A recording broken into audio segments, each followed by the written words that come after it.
কখনো কখনো মনে হয় লাইফটা খুব বেশি ফাস্ট হয়ে গেছে। ঘুম থেকে ওঠার পর থেকেই তো কাজ, ফোন, নোটিফিকেশন, নানান রকম প্রেশার, দিনটা শেষ হয় আসলে এইভাবে।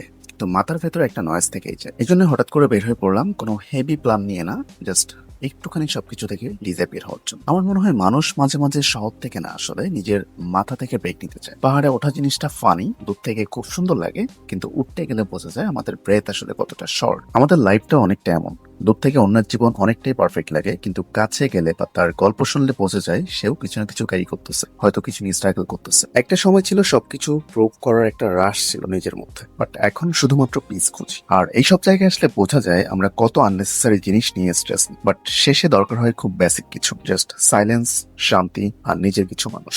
একটা ফানি ব্যাপার কি জানেন, আমরা সবাই আসলে লাইফে ফ্রিডম খুঁজি, কিন্তু নিজেরাই এমন একটা রুটিন বানাই ফেলছি যেটা থেকে বের হতেই গিল্ট লাগে।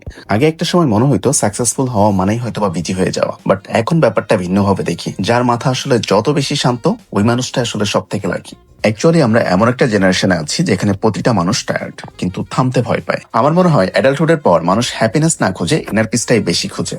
আগে একটা সময় মনে হইতো লাইফে অনেক কিছু করতে হবে, অনেক দূর যেতে হবে, বাট এখন আসলে মনে হয় ঠিক মানুষের সাথে একটু শান্তিতে হাঁটতে পারাটা অনেক বড় ব্লেসিংস। সবার লাইফেই কম বেশি অ্যাম্বিশন, প্ল্যান, প্রেশার আছে, কিন্তু মাঝে মাঝে নিজেকে একটু পজ দেওয়া উচিত। কারণ আমরা এমন একটা সময়ের মধ্যে আছি যেখানে সবাই দৌড়াচ্ছে, কিন্তু বেশিরভাগ মানুষই জানে না আসলে কোথায় পৌঁছাতে চায়। সকাল থেকে রাত পর্যন্ত কাজ, ফোন, স্ট্রেস, কম্পারিজন, এত নয়েজ, এর মধ্যে মানুষ নিজের সাথে বসার সময়টাই হারাই ফেলছে। Hand the funny thing is, আমরা রেস্ট নিলে গিল ফিট করি, মনে হয় থেমে গেলে হয়তো পিছিয়ে যাব। বাট ট্রুথ হইলো, সবসময় ফাস্ট চললেই লাইফ বেটার হয় না, কখনো কখনো স্লো হওয়াটাও নেসেসারি। কারণ দিন শেষে বার্ন আউট নিয়ে জেতার চেয়ে শান্তিতে বাঁচাটাও একটা অ্যাচিভমেন্ট।